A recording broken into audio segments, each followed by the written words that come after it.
ఏ శుభకార్యానికైనా శుభారంభం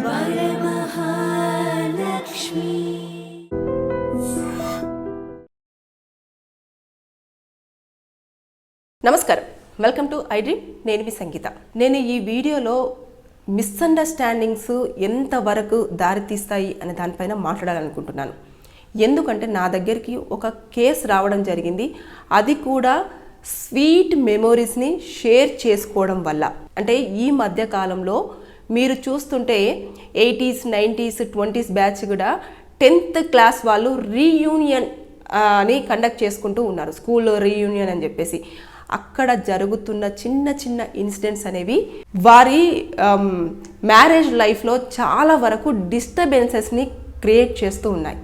ఎందుకు చెప్తున్నాను అంటే కౌన్సిలింగ్కి రీయూనియన్ తర్వాత వస్తున్న కపుల్స్ చాలామంది ఉన్నారు. ఎక్కడ మిస్అండర్స్టాండింగ్స్ వస్తున్నాయి, మీరు తీసుకోవాల్సిన జాగ్రత్తలు ఏంటి, అసలు మిస్అండర్స్టాండింగ్స్ రావడానికి గల కారణాలు, వీటన్నిటిపైన మనం ఒక్కసారి మాట్లాడుకుందాం. నిజంగానే స్కూల్ డేస్ అనేవి మధుర జ్ఞాపకాలు. అంటే స్కూల్ డేస్ గోల్డెన్ డేస్ అంటారు. నిజంగానే అది గోల్డే. కానీ ఎప్పుడైతే స్కూల్ రీయూనియన్ అని చెప్పేసి మనకు ఒక మెసేజ్ వస్తుందో అప్పటి నుంచి కూడా మీరు ఖచ్చితంగా ఇన్ని సంవత్సరాల పాటు మీ భర్త దగ్గర ఎలాంటి నమ్మకం, భార్య దగ్గర కానివ్వండి, భర్త దగ్గర కానివ్వండి, ఎలాంటి ట్రస్ట్ అయితే బిల్డ్ చేసుకున్నారో ఆ ట్రస్ట్ని 1% కూడా లాస్ అవ్వకుండా చూసుకోవాల్సిన బాధ్యత మీదే. ఎందుకనంటే ఎప్పుడైతే ఆ వాట్సాప్ మెసేజ్ గ్రూప్ అంతా క్రియేట్ అయిన తర్వాత ఒక డేట్ ఫిక్స్ చేసుకునేంత వరకు కూడా ఖచ్చితంగా మెసేజ్ల మీద మెసేజ్లు వస్తాయి. ఎవరు వస్తున్నారు ఏంటి అని మొత్తం లిస్టు, తర్వాత మనీ, ఇవన్నీ ఇంకా ఒక డిస్కషన్, పెద్ద ఒక మీటింగే జరుగుతుంది ఆ వాట్సాప్ గ్రూప్లో. అయిన తర్వాత ఒక డేట్ ఫిక్స్ చేసుకుంటారు, ఒక ప్లేస్ ఫిక్స్ చేసుకుంటారు. అక్కడికి వెళ్ళేసిన తర్వాత ఇక అప్పుడు ప్రతి ఒక్కరు కూడా చాలా హ్యాపీగా వారి యొక్క మూమెంట్స్ అన్నీ గుర్తు చేసుకుంటారు. అరే నేను ఆ బెంచ్లో కూర్చున్నాను కదా, లేదంటే నేను అప్పుడు కూర్చున్నాను కదా, మనం ఆ స్కూల్ డేస్లో అలా చేసాం కదా, అప్పుడు టీచర్ వచ్చినప్పుడు ఇలా చేసాం కదా అని చెప్పేసి వారు చేసిన చిలిపి పనులు. అదేవిధంగా ఎవరినైనా ఇష్టపడితే అదొక్కసారి రికలెక్ట్ చేసుకోవడం కానివ్వండి, లేదా పనిష్మెంట్స్ తీసుకున్నప్పుడు నేను ఇలా చేశాను, పనిష్మెంట్ తీసుకున్నాను అని చెప్పడం కానివ్వండి. దాంతోపాటు ఆ మెమరీస్ షేర్ చేసుకుంటూనే ఇంకొక దాంట్లోకి ఏంటంటే ఇన్ని ఇయర్స్ పాటు కూడా వారి లైఫ్లో జరిగిన ప్రతి మూమెంట్ను ఆ డేలో అంటే పంచుకోవడం జరుగుతుంది. అంటే స్కూల్ డేస్లో మనకంటూ ఒక స్పెషల్ ఫ్రెండ్ ఉంటారు. వాళ్ళు కొంతమందికి ఇన్ని ఇయర్స్ పాటు ట్రావెల్ అయ్యే వాళ్ళు కొంతమంది ఉంటే, కొన్ని కారణాల వల్ల ట్రావెల్ అవ్వలేక కేవలం ఈ రీయూనియన్లో మాత్రమే కలిసే వాళ్ళు కొంతమంది ఉంటారు. అప్పుడు ఏమవుతుందంటే, నీకు విషయం తెలుసా, నా లైఫ్ ఇలా అయిపోయింది, అలా అయిపోయింది అని చెప్పేసి. అంటే అందరి లైఫ్ ఒకేలా ఉండదు. అంటే 10 years, 15 years ఇలా ఎన్ని ఇయర్స్ తర్వాత కాబట్టి కొంతమంది హ్యాపీగా ఉంటారు, కొంతమంది హ్యాపీగా ఉన్నట్టుగా వారి లైఫ్ని లీడ్ చేస్తూ ఉంటారు, కొంతమంది అడ్జస్ట్మెంట్స్తో, బాధలతో వారి లైఫ్ని లీడ్ చేస్తూ ఉంటారు. ఇలా కొంతమంది వెల్ సెటిల్ అవుతారు, కొంతమంది ఏమో ఇంకా సెటిల్ అవ్వక ఏదో రకంగా ఇబ్బందులు ఎదుర్కొంటూ ఉంటారు. కొంతమంది బాగా సంపాదిస్తూ ఉంటారు, కొంతమంది సంపాదించలేక ఇంకా నేను సెటిల్ అవ్వలేకపోయినా, నా ఫ్రెండ్స్ అందరు సెటిల్ అయ్యారు అన్న ఒక చిన్న డిసప్పాయింట్మెంట్లో ఉంటారు. ఇవన్నీ కూడా ఒక టైం వరకు హ్యాపీ మూమెంట్స్ అంతా షేర్ చేసుకున్న తర్వాత సడన్గా ఎవరైతే కొంచెం వాళ్ళకి బెస్ట్ అనుకుంటారో వాళ్ళతో ఇలాంటివన్నీ షేర్ చేసుకుంటారు. అప్పుడు ఏమవుతుంది అని అంటే, అక్కడి వరకు బాగుంటుంది, దాంట్లో మళ్ళీ ఫొటోస్ దిగడం కానివ్వండి, ప్రతిదీ. అంటే ఇంకా రీయూనియన్లో కలిసిన తర్వాత మీరు చిన్నపిల్లలు అయిపోతారు. ఎవరైతే రీయూనియన్కి వెళ్తున్నారో వాళ్ళందరూ చిన్నపిల్లలు అయిపోయి అప్పటి ఏజ్నే ఇంకా అంటే మీరు గతంలోకి వెళ్ళిపోతారు, ప్రజెంట్లో ఉండరు. కాబట్టి నేను చెప్పేది ఏంటంటే, ప్రజెంట్లో మీరు గనక రీయూనియన్కి వెళ్ళిన తర్వాత మీరు పెళ్ళైన వాళ్ళు, పిల్లలు ఉన్నవాళ్ళు అన్న సంగతి మర్చిపోకూడదు.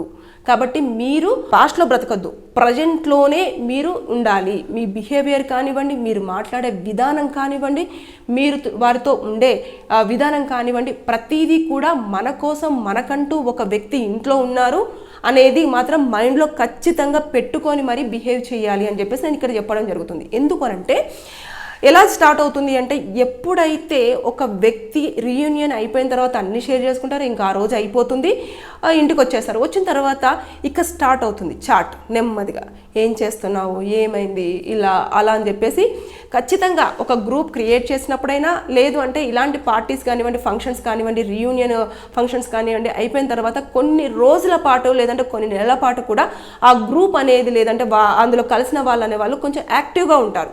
ఎక్కువగా రోజు రెగ్యులర్గా మాట్లాడుకోవడం, చాట్ చేసుకోవడం, ఇలాంటివన్నీ ఉంటుంది.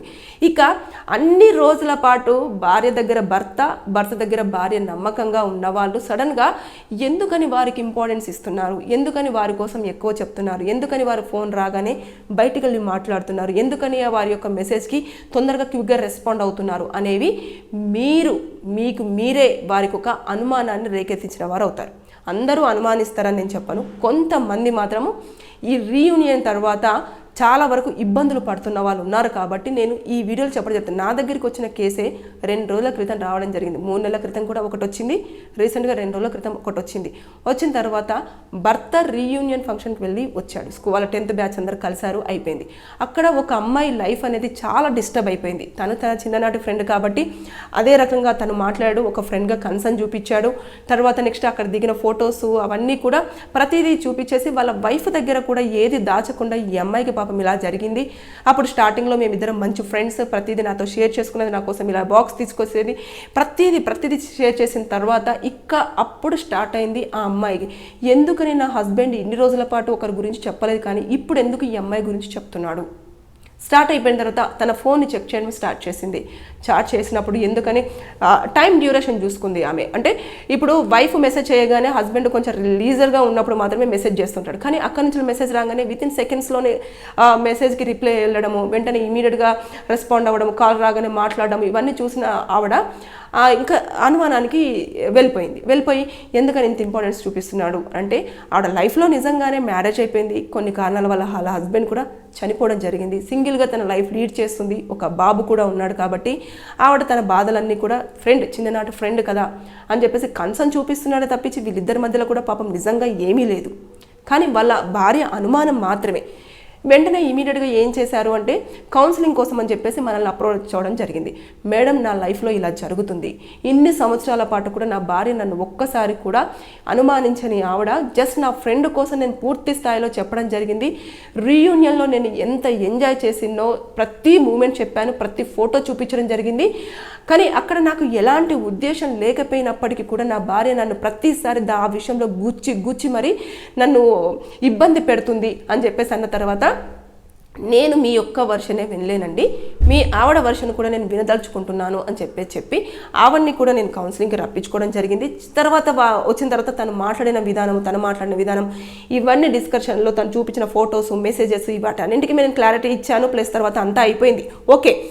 కానీ ఇక్కడ ఏం జరుగుతుంది అని అంటే నేను చెప్పేది ఒకటే, మీ దృష్టిలో కానివ్వండి, మీ బిహేవియర్లో కానివ్వండి, మీరు ఇంకా మీ పాత ఫ్రెండ్స్ని కలిసినప్పుడు చిన్న పిల్లలే, మీ మనస్తత్వం అలాగే ఆలోచిస్తుందేమో. కానీ మీ జీవితంలోకి వచ్చిన వారు మీ స్కూల్ జీవితంలోకి వచ్చి చూడలేదు కాబట్టి మీ మధ్యలో ఉన్న బంధాన్ని వాళ్ళు తప్పుగా అర్థం చేసుకోవడానికి చాలా స్కోప్స్ ఉంటాయి. మీరే వారికి ఒక అనుమానాన్ని రేకెత్తకుండా ఉండాలి అంటే ఎప్పుడైతే ఈ రీయూనియన్ ఫంక్షన్ అనేది జరుగుతూ ఉంటుందో అప్పుడు మీ లైఫ్ పార్ట్నర్ తోటి, మీ పిల్లలతోటి స్వయంగా అక్కడికి వెళ్ళి మీ లైఫ్ పార్ట్నర్ని పరిచయం చేయండి. భార్య భర్తను కానివ్వండి, భర్త భార్యను కానివ్వండి, పిల్లల్ని కానివ్వండి, తీసుకెళ్ళిన తర్వాత అక్కడ ప్రతి ఒక్కరిని పరిచయం చేసేసి నా లైఫ్లో ఈ పర్సన్ చాలా ఇంపార్టెంట్, ఈ పర్సన్ కోసం నేను ఉన్నాను, ఈ పర్సనే నాకు ఇంకా లైఫ్ లాంగ్ అనేది వారికి అక్కడ ప్రొజెక్ట్ చేయండి. అప్పుడు మీరు ఇంకా ఇప్పటి వరకు మీ లైఫ్లో ఎలాంటి డిస్టర్బెన్స్ లేవు కదా, ఇంకా మీదట కూడా రావు, వచ్చే ఛాన్స్ కూడా ఉండదు. కాబట్టి నేను ఇవన్నీ జరుగుతున్నాయి కాబట్టి నేను చెప్పడం జరుగుతుంది. చాలా వరకు మంచిదే. నిజంగా స్కూల్ డేస్ అనేది గోల్డెన్ డేస్. నిజంగా నేను కూడా చాలా హ్యాపీగా ఫీల్ అవుతాను.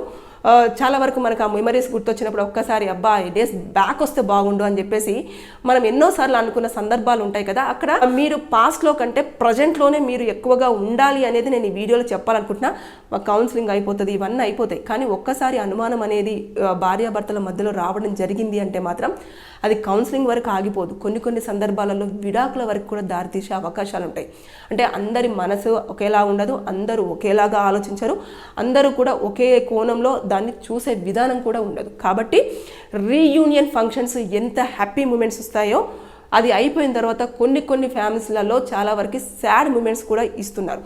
అది బయటికి రానివి చాలా ఉన్నాయి, వస్తున్నవి కొన్ని ఉన్నాయి. మా దగ్గరికి వచ్చేవి జస్ట్ ఫింగర్స్ మీద కౌంట్ చేసేలా ఉన్నాయి, ఫింగర్ టిప్స్ మీద కౌంట్ చేయొచ్చు, అలా ఉన్నాయి. కాబట్టి ఎట్టి పరిస్థితుల్లో మీరు ఎప్పుడైతే పాత మిత్రులను కలుస్తున్నప్పుడు అమ్మాయిలు అబ్బాయిలతో మాట్లాడుతున్నప్పుడు, అబ్బాయిలు అమ్మాయిలతో మాట్లాడుతున్నప్పుడు కానివ్వండి, ఒక క్లారిటీని మెయింటైన్ చేయండి. అదేవిధంగా మీ యొక్క ప్రజెన్స్ అనేది కూడా నిజంగానే చాలా డిగ్నిటీగా, డీసెంట్గా, చాలా క్లారిటీగా లైఫ్ మీద వాళ్ళకి ఒక పార్ట్నర్ ఉన్నారు అనే దాన్ని మీరు ప్రజెంట్ చేస్తూ వారితో అనేది బిహేవ్ చేయడం అనేది చాలా శ్రేయస్కరం. లేకపోతే మాత్రం చాలా ప్రమాదంలో పడే అవకాశాలు ఉంటాయి. కాబట్టి నేను చెప్పేది ఏంటంటే, స్కూల్ డేస్లో 10th క్లాస్ బ్యాచ్ వాళ్ళందరూ 90s కిడ్స్ కానివ్వండి, 80s కిడ్స్ కానివ్వండి, లేదు అనుకుంటే 20s కిడ్స్ కానివ్వండి, వీళ్ళే సెలబ్రేట్ చేసుకుంటారు, మేము కూడా సెలబ్రేట్ చేసుకుంటామని 40-50 ఇయర్స్ వాళ్ళు కూడా సెలబ్రేట్ చేసుకుంటున్నారు.